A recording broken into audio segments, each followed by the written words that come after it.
we're about to bring Laura Paskus back out to the stage, and just before doing so, as we like to do in all our journalism conferences and our gala and elsewhere, and even just a normal talk, feature some of our amazing high school fellows. And tonight we're going to feature Margot. She's at the Ask Academy in Rio Rancho. And a special hello to her teacher, Krista Pink. I hope you are all doing well. Hopefully we get to see you again in person sometime soon. So here is Margot, and then we'll return with Laura. COVID-19 may have altered my life, but it has also opened up a virtual world.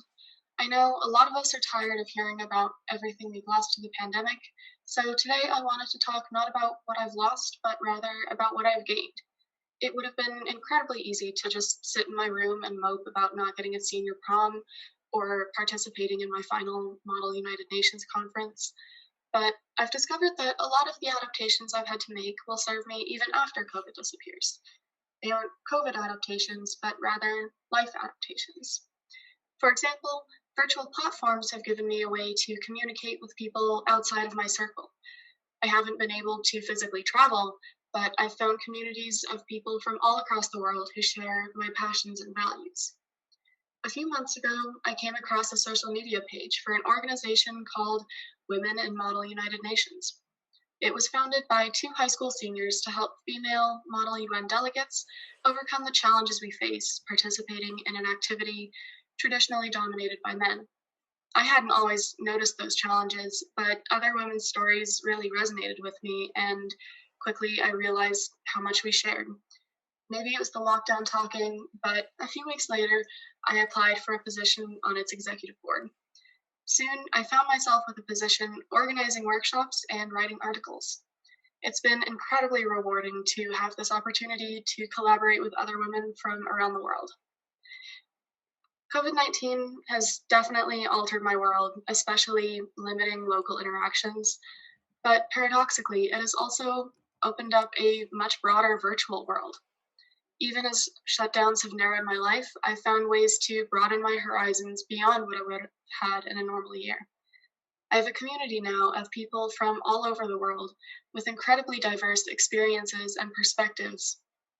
I'm stuck in the house, but now I have an entire world to explore, and the virtual world has no borders. Thank you. And thank you, Margot. Thank you very much. I'm going to now welcome into the conversation Laura Paskus. Welcome back, Laura. Hi, Sandy. Thanks. I loved learning from Lauren just now, and Margot was awesome. It's really so nice good. To see. So we have discussed many a crisis tonight, and I know that you are now going to sort of walk us through perhaps the biggest crisis of them all. So welcome. Thank you. Let me turn it over to you now, and away we go. Okay, my dog decided to drink from his water bowl right now, and I'm gonna share my screen. Okay, so I've been a journalist for almost 20 years now, writing about things like water, energy, wildlife, and climate change. I became an environmental reporter for a couple of reasons. My first career after college was as an archaeologist and then a tribal consultant, and I really loved field work. Coming to the Western United States from the East Coast where I grew up was a really amazing experience for me. I loved field work and being immersed within landscapes for weeks or months at a time. And there were some reasons I did not love archaeology, which became clear to me while doing that. So I became a tribal consultant, thinking that it was, my job to work with tribes and governments and help make projects like pipelines or dams or road widenings, things like that, less destructive to the environment and communities. But that's not what the job actually was, and that's not what tribal consultation is in the United States, unfortunately. So I took that love of landscapes and skies and dirt and coyotes, and I took some of the anger and the outrage, and I decided to become a journalist instead. Started my career at High Country News, and I worked in print, online radio, and now I work in public television. And through environmental journalism, I could keep learning about the world around me and write stories that would help shine a light on problems or help people understand more about science or politics or decision making or corruption or whatever it might be. And I hope that by having more information, people can make good decisions for themselves and for their communities. So, but in some ways, if I'm totally honest, the last 18 years have also represented something of a descent into seeing landscapes that aren't just scarred but are forever changed. This is an aerial view of Chaco Canyon. You can see the visitor center here and the road to some of the sites. And here you can see how close oil and gas drilling and its impacts have come to living communities and sacred sites. So I've also, seen the impacts of oil and gas on landscapes firsthand and watched fish die and birds disappear when a river dries. This is one of my colleagues, Kevin Maestas, this summer when we were documenting the drying of the Rio Grande. And what happens when a river dries is fish find refuge in whatever sort of spots they can until those spots dry as well. I think over the course of my career, I've often been discouraged seeing how little humans actually seem to care for so many species, big or small, that we're willing to let species go extinct, to literally just kind of push them off the face of the planet that we share. I've spent a lot of time covering the science. Here's a little silvery minnow being raised in a hatchery since they can't regularly survive in the river anymore. And looking into history and talking with people about their landscapes and their rivers and their homes and the work that they do, the problems they face, how they see the world changing around them. And so for many years, I wrote about just the science, just the facts, the observations. So I'm going to talk a little bit about that, first of all. Here in New Mexico, as temperatures keep rising at a rate nearly twice the global average, this chart just goes to about 2015. We've continued getting warmer and warmer. And so what are some of the impacts of warming on the Southwest? Well, the middle Rio Grande dries regularly in the summer. This is the middle Rio Grande looking upstream from San Antonio, New Mexico. And this is kind of remarkable because this past winter we had close to normal snowpack from November to February, but the river still dried. And there are a lot of reasons for that. We have warmer springs, windy springs, thirsty forests and soils. We use the river's water to irrigate fields and supply cities. And here in New Mexico, like most states, but here in New Mexico for sure, rivers don't have rights to their own waters. So there might be endangered species protections in a particular area or something like that, but it's acceptable and it's legal to dry up long stretches of the Rio Grande and the Pecos River and even the Gila River down in southwestern New Mexico. So when this happens, when rivers like the Rio Grande dry, everyone still gets their water. All the humans, we still get our water. Though that won't necessarily be the case in 2021, which frankly is going to be a really interesting year for water and climate reporters and a terrible year for farmers and ecosystems in New Mexico. But it is a pretty devastating thing to watch the state's largest river dry and to see that year after year and to know that we'll have more years like this one where precipitation is close to normal, but it's so warm that it's still not enough water. And it's devastating to know that we'll have more years where there won't be precipitation, and conditions will be even worse. For example, we're in a La Nina winter, or there's a forecast for a La Nina winter, which means less precipitation than normal. And we're also still seeing those temperatures go up and up. So right now, our streams and our rivers are very low, and so are our reservoirs. We've also pumped so much of our groundwater, particularly since the 1950s, that many parts of the state see drastically dropping groundwater levels, and we don't even have reserves underground to rely on for these bad years in the future. So it's not just reporting on the environment, reporting on water in the southwestern United States is no longer about just 1 or 2 or 3 bad years. These bad years are no longer an exception. So this is again from sort of first days of June. And at this point, there were about 20 miles dry. And I'm hoping that this video will work so you can see this. This is some drone footage from my colleague Kevin Maestas again. I'm just going to play this for you so you can see what that river looks like when it dries.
So again, that's from early June of this year. And at that point, there were only about 20 miles dry. Later in the summer, there were about 40 miles dry in 2 stretches. And you can see from that video that the fields are still being irrigated. It's just the water drawn from the river. The river dries up. So another impact, and if you're here in New Mexico, you remember Las Conchas. You remember 2011, June 2011, when the Las Conchas fire ignited in the Jemez Mountains. Just to back up a little bit, here in the West, we've seen our fire season expand and intensify, and the size of our fires grow much bigger. And our fires have more sort of severe and intense fire behavior. So here's Las Conchas in a photograph from the International Space Station. This is in its early hours. And until this year's sort of absolutely bananas fire season, especially in Colorado, Las Conchas was kind of the poster child for extreme fire behavior. So all told, Las Conchas devoured 156,000 acres, and its flames were visible from Santa Fe. I still talk to people all the time who remember being able to see the mountains in the distance and being able to see those flames. Even from where I live in Albuquerque, about 40 miles from the fire, that Sunday morning in June, we saw the pyrocumulus cloud that shot out of the mountains. This photo is from Precipice, New Mexico, which is a little bit outside of Albuquerque. And so if you're not familiar with fires and fire behavior, this sort of pyrocumulus cloud had typically been pretty unusual. It's not the kind of thing that every fire sees. But what happens is the fire is burning so hot and so intensely that it shoots these columns into the sky of hot air and basically creates its own weather, and looks oftentimes, if you're just seeing sort of the top half of it, looks something similar to a summer monsoon storm. And they're really dangerous because they also can collapse and spread the fire wildly in different directions. So they're really dangerous, especially for firefighters. So less conscious, just to help you understand, if you weren't here in New Mexico, some of that extreme fire behavior. This fire grew from 40 acres to 43,000 acres in its first 14 hours, burning about an acre a second, which is just incredibly fast. It was burning incredibly hot. And it really defied the rules of fire, even here in the Southwest. And it also changed our expectations when it comes to fire and what comes back after the flames. Um, one of the things that is typical, but is also awful to see, is after a fire like this that destroys so much vegetation, we see really awful flooding. I'm going to try to play this video for you, but I'm not totally sure. Okay, so this is from Phoebe Swina, who's from the Pueblo of Cochiti. She grabbed some footage. These floods that happened after Las Conchas, they wrecked orchards in Dixon, New Mexico, reshaped Frijoles Canyon in minutes. If you've ever been to Bandelier National Monument, upended the watershed of Santa Clara Creek and hit the Pueblo of Santa Clara. So I'll just play a little bit of Phoebe's video.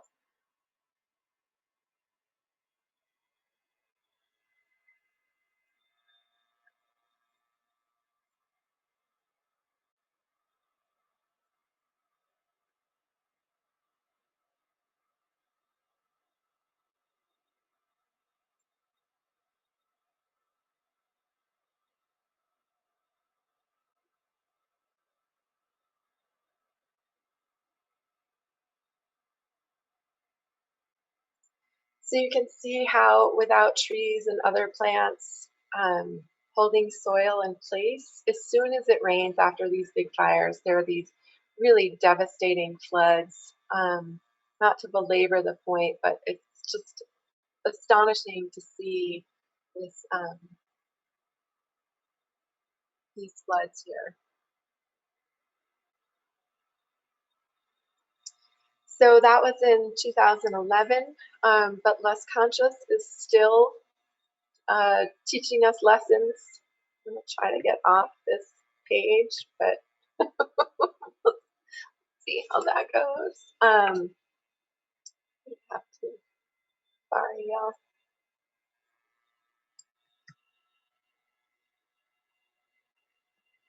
Okay, so sorry about that. So Las Conchas is still teaching us even more about, sorry. Let's try that again. Okay. All right. So Less Conscious is still teaching us lessons. So this is Cochiti Canyon in the burn scar of Las Conchas. And so in some places in the burn scar, the fire was so intense that it destroyed the seed source for even ponderosas, which are trees that evolved along with fire in these mountains and are actually dependent upon fire for reproduction. So what happened, though, in certain areas, the fire burned so hot that it completely destroyed the seed source. But even beyond that, the climate has changed so much in these mountains that it's warmer now, so that the same trees and plants can't come back. The conditions just aren't right for them anymore. So this photo is from 6 years after Las Conchas burned. And these few photos that I'm going to show you right now are from within this 30,000 acre area within the burn scar that is just completely changed. So this was a dense conifer forest. Again, this is 7 years after the fire. And you can see in this slide where there is some vegetation remaining. I mean, there were a few trees that survived in the area, the ponderosa pines. And you can see some kinds of scrub oak and things like that starting to come back. But just try to sort of imagine what this would have looked like before the fire, a dense conifer forest. And This is a really important slide for people to understand sort of how fires like Las Conchas affect everything downstream. So this is on the eastern edge of the Jemez Mountains, and this is the middle Rio Grande Valley. And right here is Cochiti Reservoir, which is the place where all of that sediment, all of that ash ends up. And so when we have these big fires like Las Conchas, there are the immediate impacts, right?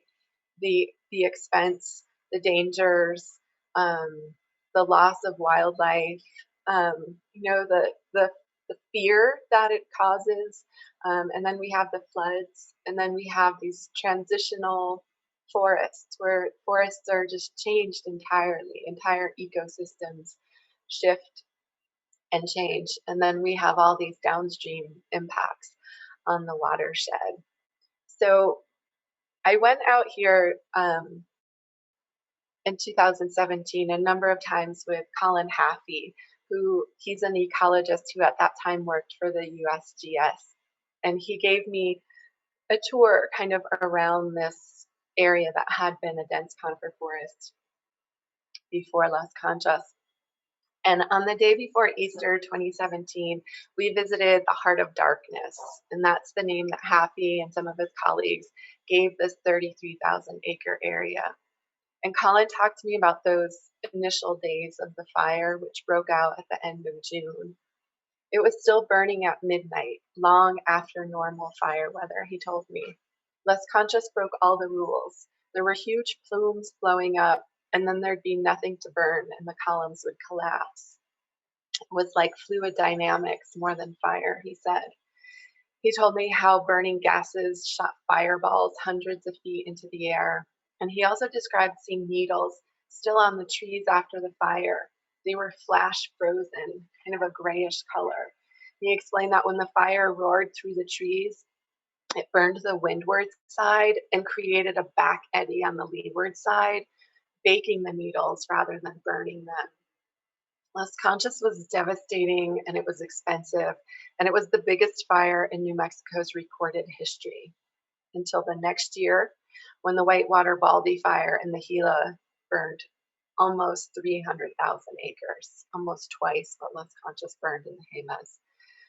So lots of places this past year experienced really devastating fires. In particular, we all watched on the news what was happening in California and Colorado. Here in New Mexico, we were really lucky. And I say that recognizing that not everybody was lucky. People do lose property. Firefighters certainly are put at risk, and this year put at even greater risk because of COVID.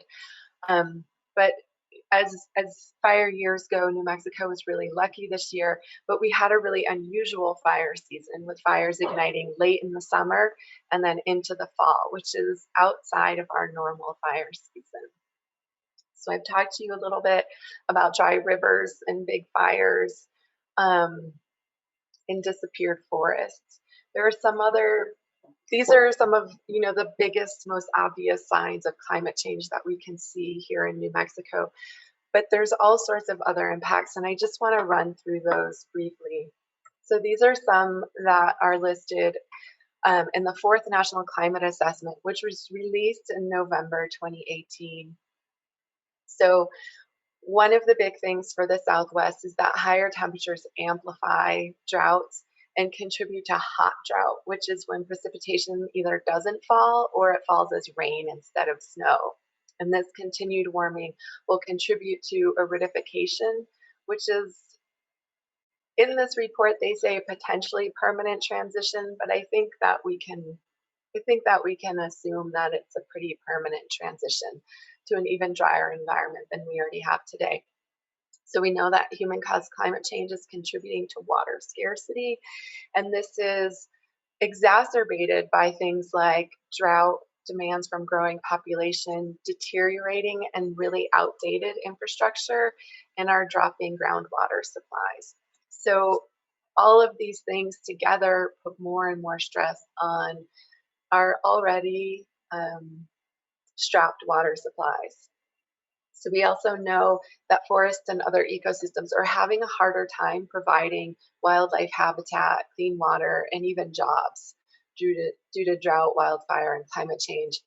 And these numbers are a little bit out of date again, but the the burned footprint in the western United States is much higher than what it would have been without rising temperatures.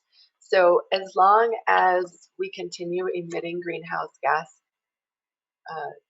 gases into the atmosphere, the Southwest will continue to experience even bigger wildfires, which, like we just walked through, also contributes to flooding and erosion and all sorts of downstream problems. We're also seeing shifts in where certain plants and wildlife species can live.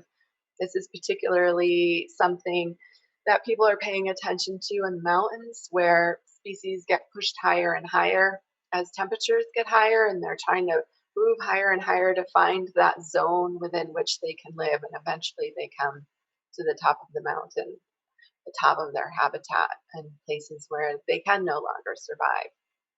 One of the really important things that we need to acknowledge is that Southwestern tribes face increased risks from drought and wildfire, um, and along the California coast, things like changing ocean conditions. And this is a really, really important thing that we need to be talking about, because there's all sorts of historical factors that contribute to this, including that the United States government restricted some tribal nations to the driest portions of their traditional homelands. So they're at increased risk for water scarcity, the loss of traditional foods, and changes in the ranges of plants and animals that they rely on. So there's all sorts of ways in which our historical actions and our contribution of greenhouse gases to the atmosphere are making life harder, and will make life harder for tribal communities into the future. And this is something that we really need to be talking about, especially in the southwestern United States. So climate change also affects energy demand and supply.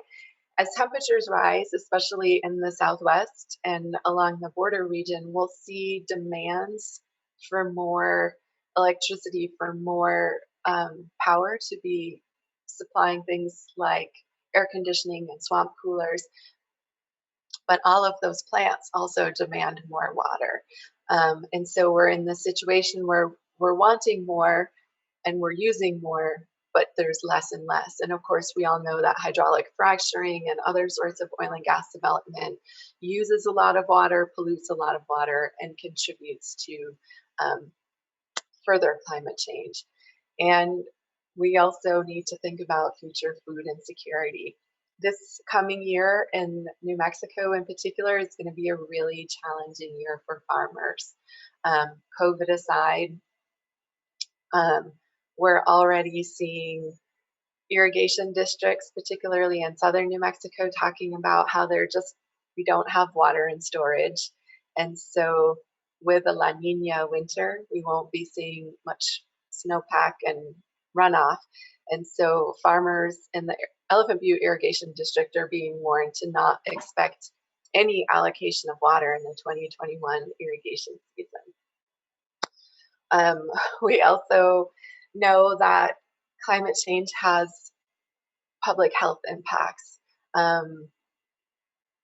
People who have respiratory disorders, allergies, we see things like plague and hantavirus spreading, even certain fungi that live in the soils and are typically restricted in their habitat, where you see people like in Tucson or very southern New Mexico getting sick with what's called valley fever, but we are seeing those spores moving north as soils dry out. So that's, there's also these big public health impacts. So, okay, so that's like a lot, right? If you're still watching, if you haven't turned off and poured yourself like a giant drink, thank you. That's a lot that's happening, right? And there's a lot of information. And So for years and years, I have written about the science and these on the ground changes. Um, and I've also been asking people how they feel about the things that are happening. You know, I talk to lots of people about how they feel about the changes that they're seeing in their landscapes, in their homes, in their farms. But I've also been asking the past few years how scientists feel about these things, um, because I was feeling like pretty rotten about what I was seeing all around me. Um, I became an environment reporter because I love being outside and I love forests and deserts, and I find solace in these places. And I love my home and I love my community in New Mexico. And I think a lot about what Barry Lopez has said about love and writing. And I think of my reporting as an articulation of love for the land and for my communities. But like years and years of this type of reporting, I was really having a hard time not seeing the changes that I was learning about all the time. Like even in places where the big impacts of climate change aren't noticeable yet, where there's not, a 33,000 acre burn scar with nothing growing back. Um, I'd be out hiking with my family or whatever, and I would see where junipers were dying off, or little sprouts coming up too early in the spring, or like this year at the end of November in my backyard. And I started having a harder and harder time seeing the beauty and seeing all those things that I loved. When I would go hiking, I couldn't see the forest anymore because I could just see, oh, those conifers, look, those conifers are dying off and weakening, and look, they're losing all their needles, or their needles are turning yellow. Um, and seeing these trees dying off because of drought or insect infestations. And in some places, they are being replaced like other species like oaks and aspens. But for like a number of reasons, but in large part because of the work that I was doing, I really started kind of slipping. And I would imagine lots of people feel that way. But I kept doing the work and talked to people like fisheries biologists about endangered species, and we would talk about population numbers and recovery strategies.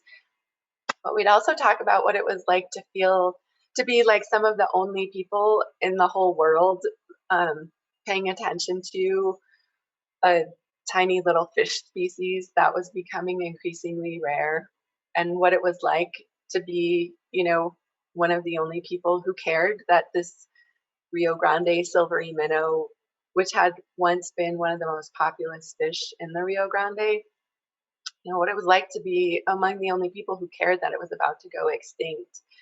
And I talked to ecologists about what it was like to see these forests that they had spent their lifetimes, their careers studying, suddenly just ignite and be gone and be changed forever.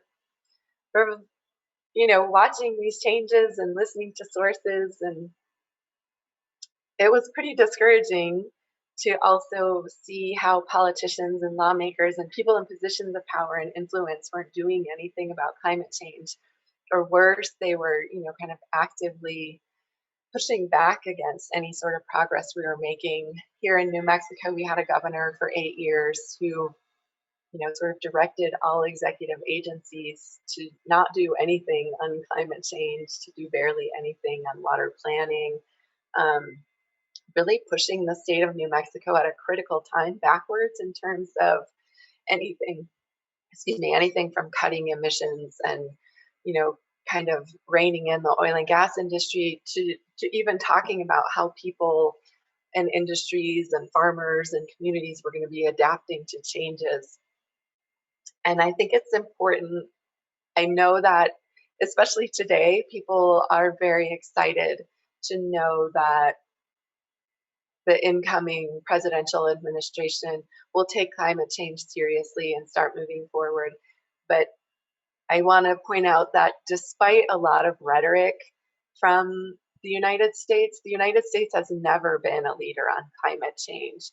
The United States never ratified Kyoto, even, and even under the Obama administration, I was covering the United Nations climate talks in 2010, and was shocked to go to those meetings in Cancun and see the disconnect between people like Pacific Islanders who are literally begging for help as they see their islands going underwater, literally begging for help, sort of like grabbing me in the hallways and asking, why don't Americans care about climate change? If you would just tell our stories, we're sure that Americans would understand and would ask their government to do something about it. So the disconnect between what is happening out in the world and the role that the United States has played in those climate negotiations, where we've refused to cut emissions, we've refused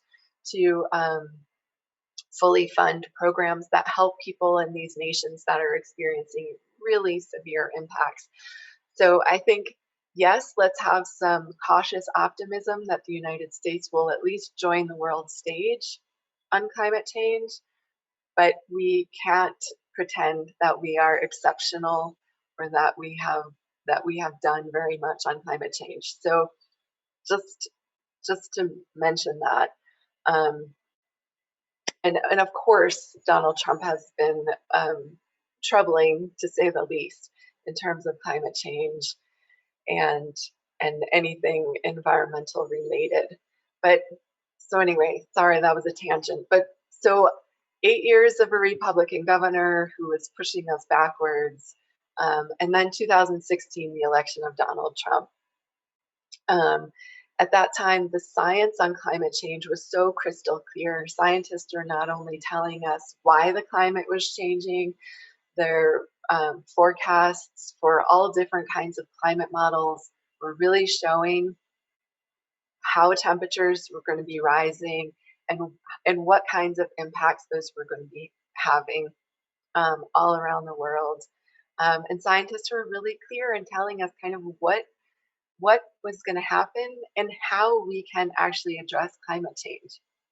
And people ask a lot of times, what do we need to do to stop climate change? What we need to do is stop emitting greenhouse gases. And scientists have been saying that for decades, since the 1960s at least. So we know how to address climate change. We just have chosen not to do that. And we're seeing these impacts all over the world. We're seeing them in New Mexico. We're seeing them in the Pacific Islands. We're seeing them in our melting glaciers around the world. And yet we continue to not act. And I just got to tell you that working on this type of reporting, I really started to kind of let my own heart go dark. I still covered the news, especially at the beginning of the Trump administration and through the Trump administration now, but it got harder and harder. And kind of my heart got harder as well. And I also started to worry that by covering all the bad news all the time, by showing you all dry riverbeds all the time and decimated forests, as an environment reporter, I was just hardening other people's hearts as well, or causing you despair and grief, or causing you to stop paying attention or to feel overwhelmed. And so a couple of years ago, it's been a few years now, my dad died.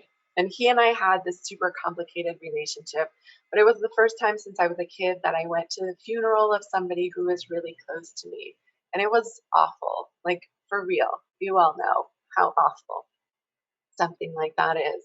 But that ceremony and the ceremonies around his death and dying and grieving really reminded me, especially in the years afterwards, that if it's okay to mourn one person, to cry and throw yourself down on the ground and rethink, your place in the world because one person died, that it is entirely okay to mourn an ecosystem or a species or even your ideas about the world around you. So I want to give you all some permission at the same time that I throw these like terrible things at you. I want to give you permission, in case you needed it, to mourn and to feel sad. And you can throw yourself down on the ground and you can cry or shake your fist at the stars.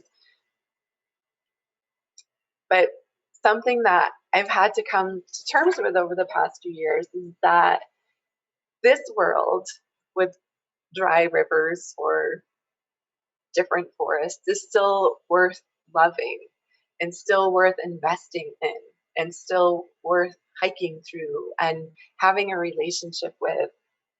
And for me as a reporter, that doesn't mean like that I stop asking questions or covering hard issues. It still means showing up and pointing out the problems and asking questions and telling these stories, but telling these stories with even more love for the places and the people whose stories they are, because we don't get to love the world less just because we've changed it so much. I think that actually means that we need to love it more. And I'm no longer like trying to close off my heart or to shore myself up against the defeats and the despair.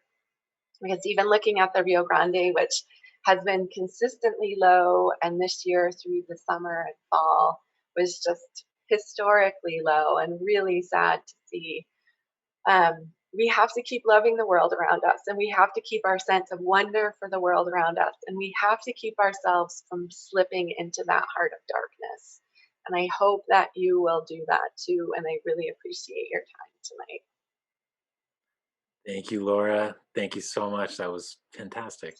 Um, we have a couple questions, and I want to build on a question asked here by Mary Costello, which I think comes back to the kind of core of this conference, which is well, what role does the media have to play from where you sit in terms of our climate change awareness and in terms of even just combating climate change? How can the media, how can journalists specifically take a stand in this, or provide us with what we need to know in order to act differently or better? That's such a great question. And I kind of have two practical answers, I think. One is that climate change needs to be covered on a local or regional level. It's great when we see those like great New York Times or Washington Post stories. The national media comes out with these amazing climate change stories on a variety of related topics.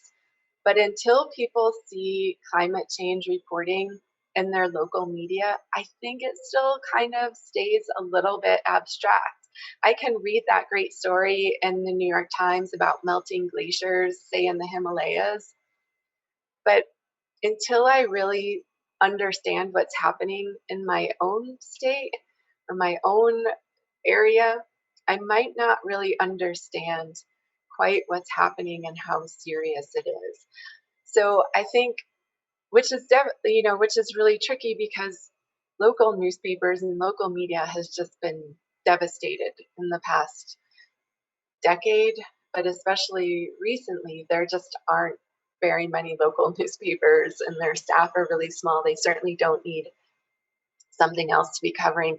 But I don't understand why, say, the local meteorologist on your commercial TV station is not talking about climate change. They should not be, sort of, oh, it's another hot one out there in October or the summer's heat wave. That should be put in context. It is a public service to put all of that into context. So that's one answer. The other thing is that climate change reporting shouldn't just be limited to what everybody considers the environment be. It's a business story. It's it's a local government story. Climate change crosses all of the different kinds of categories within your local newspaper. And I think that people can, when something runs in a newspaper or on commercial TV or even public television, lots of people react to things. Certainly, big businesses and the Chamber of Commerce react to news stories, and readers should do and question well, why doesn't this story about a heat wave have context about climate change? I think letters to the editor and phone calls are still a really valuable way that people can weigh in on their local news coverage. Mhm. I love how it's just incidentally started to rain here in Taos pretty strongly as we're talking about all this. But let me let me ask you about coronavirus. I know that we don't really know what the impact of our reduced consumption, our reduced emissions during this period may have on climate change. But do you have any thoughts connecting coronavirus to the current situation in climate change or in New Mexico at the very least? Yeah, I think one of the things, so we've known for a long time in New Mexico that we need to diversify our economy. Even if you don't care about climate change, um, New Mexico needs to diversify its economy away from such strong dependence on oil and gas. And I think and that's a really hard conversation to have. And that's an even harder thing to put into action. But I think what coronavirus did, what it showed us, especially in those early days, right, in March and April when prices dropped so low, it showed us that we need to do that. We need to diversify the economy and cut that extreme dependence on oil and gas sooner rather than later. Because all of the global forecasts for oil and gas show that yes, there are booms and busts, but there's not widespread expectation for the industry to ever entirely recover for lots of different reasons, not just because of coronavirus. And so I think the pandemic has actually offered New Mexico like a early way out to think about all of these issues. And in terms of the reduction of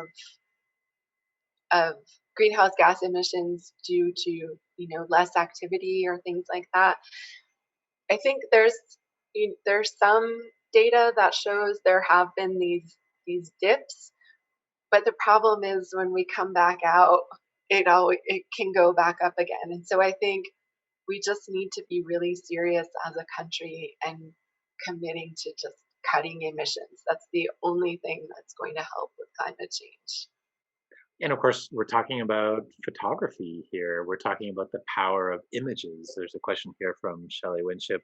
Can the reality of climate change be adequately communicated to the general populace? Is there a technology in the works that might help us better express? I've heard often the challenge with climate change is the numbers are either so big or so small, they're hard to grab onto. How do we better communicate what's going on with our environment? Yeah, I think that part of it is just repeating stuff over and over and over again. I'm sure that people in New Mexico are so sick of me covering the dry Rio Grande every year, but I feel like you just have to cover those things year after year, time after time, until people really get that it's not just a one shot deal. It's like we need consistent, clear coverage of climate change and its impacts. And whether that's through photography or news stories or essays or television, I think the main thing for me is just the consistency over and over again. I agree. And also educating our kids. And, I see a very different consciousness around the environment and protecting the environment and a wholehearted acceptance of climate science in the younger generation. How do we keep that momentum rolling? How do we better educate not only ourselves, but the next generation in terms of having the tools and perspective needed to be on top of this? Yeah, that's such a great question. I think making sure that educators themselves understand climate change is really important, and getting lessons about climate change from the very earliest grades, and whether that's things like um, focusing on wildlife or your garden or growing seasons, or it's experiments that show like how the greenhouse gas effect works.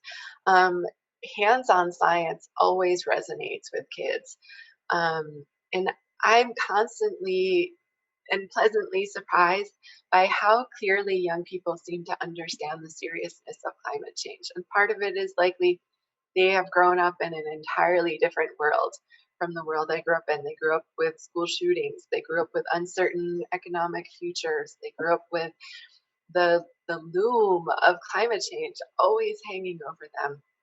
And they understand climate change. They understand the urgency. And one of the things that I loved when I was finishing up my book, kind of the last chapter ended up being about youth activists. And I love the urgency and the ferocity that they bring to the movement. They are not waiting. They might not be able to vote, but they are going to put so much pressure on anyone in a position of decision making. And I think that the youth activists understand the issues far better than most adults do. Let's talk about economics for a minute, because I know that's where climate change science kind of can sometimes hit a wall. And of course, the inaction that this country has exhibited on climate change can be attributed to a few things, but probably comes back to economics in some ways. So, a question here from Margot Peterson: considering the economic cost of inaction on climate change, as well as the increased cost, of course, for native areas, what would you say to someone who says that action on climate change is simply too expensive? Boy, I'd say you're nuts. Yeah, wake up. Sorry. Yeah, I mean, we see just even how expensive, how devastating it is when these hurricanes keep hitting the Gulf Coast. And if we had thought more carefully decades ago about protecting those coastlines with mangrove forests instead of fragile oil and gas infrastructure, how different life would be for so many people. Um, it's like, um, just even thinking about regular maintenance on your house. Yeah, it kind of stinks when you have to fix the cracks in your roof and maybe you don't have the money that month to do it. But when the next time it rains, you're pretty miserable. So I understand that it's hard to commit, um, but but the fact that we have not spent millions on climate change adaptation and things like that over the past few decades just means we're going to be spending billions and billions in the coming years. We pay now or we pay later, and we'll probably pay a whole lot more later. But it just also seems like written into the fabric here in many ways is there needs to be a cataclysm to stop the system from functioning the way it is in order to accept that it needs to adapt and build and grow into a very different way. And I certainly hope that we'll get to that.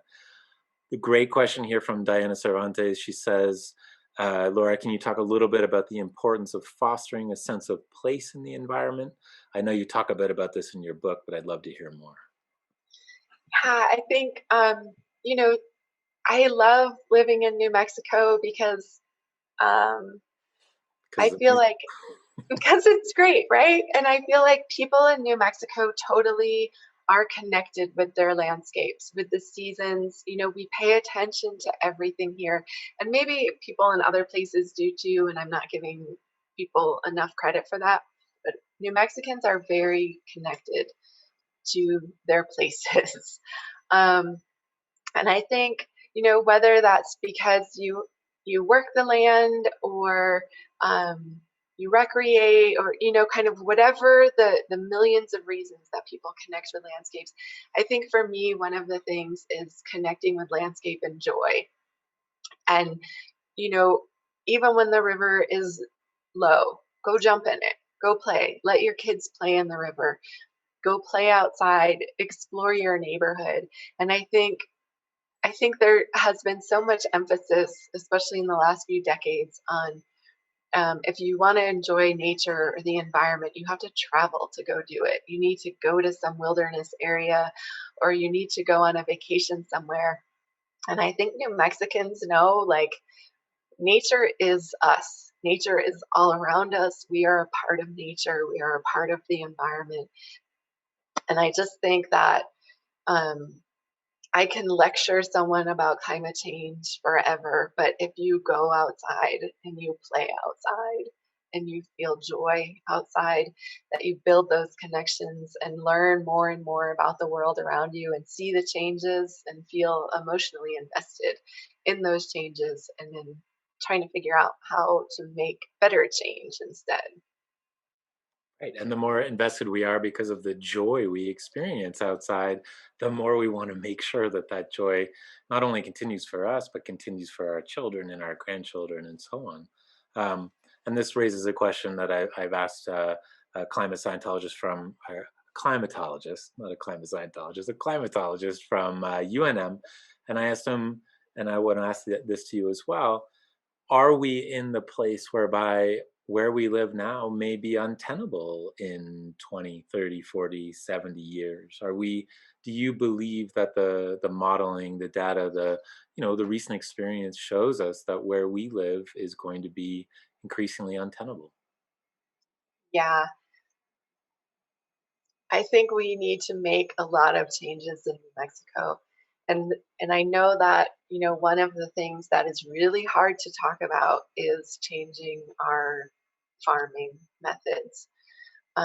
Here in the middle Rio Grande, alfalfa still is a really big water user, a really prominent crop that people grow, and it uses a lot of water. And I don't want to say that you have to make lots of money off of the crop that you grow in order for your growing system, for your farm to have real value. I don't think that's the case at all. But I think in New Mexico, if we look at 85% of our water being used for agriculture, and agriculture being a really small part of our economy, we need to figure out we need to figure out how to better connect those things, or make sure that if we do have farms that are using 85% of the state's water, we can't be a state that has food insecurity. We can't be using that water for crops that don't feed people here in New Mexico. And so I know that those conversations are hard, and sometimes we make bad decisions. Like, for instance, down in southern New Mexico, there was a program years ago that helped farmers transition away from crops like alfalfa to more high value crops like pecans. And what happened was farmers started growing pecans, which is an even more dangerous crop to grow in this climate, because with alfalfa, you don't have a good water year or two or three good water years, you can fallow your fields. But with pecans or something like that, your orchards die. So one of the things that New Mexico needs to take really seriously is water planning, and figure out, because it's not, we don't have a sustainable water future in the state.